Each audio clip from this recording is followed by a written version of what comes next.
ከአመት እስከ አመት ውብ እግር ኳስን ማየት ትፈልጋለህ? ዓለም ቆሞ ስለሚያጨበጭብለት አርሰናል ማወቅ ትፈልጋለህ? መንግስታት፣ ፖለቲከኞች ሆኖም ኢን ሚሊየንስ አፍሪካውያን ስለሚደግፉት ክለብ ማወቅ ትፈልጋለህ? ለንደን ስለምትኮራበት አርሰናል ማወቅ ትፈልጋለህ? እንግዲያውስ ከብዙሃኑ የአርሰናል ደጋፊ ጋር ደስታና ውብ እግር ኳስን ማየት የምትወድ ከሆነ ገነርስን መደገፍ እንዳለበት አትርሳ። በመትፈልገው አይነት ምርጡን እግር ኳስ ያሳየ እሁድና ቅዳሜን ያስናፈቀ በፍቅሩ ጠብ የሚያደርግህን አርሰናል መደገፍ መጀመር አለብህ።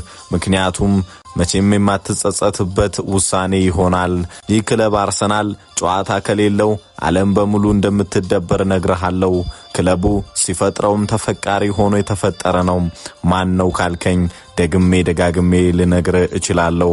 አርሰናልና አርሰናል ብቻ ነው ወንድሜ። አርሰናልን መደገፍ እንደጀመርክ መኩራት ትጀምራለህ፣ መደሰት ትጀምራለህ። ይህ የአርሰናል ደጋፊዎች እውነታ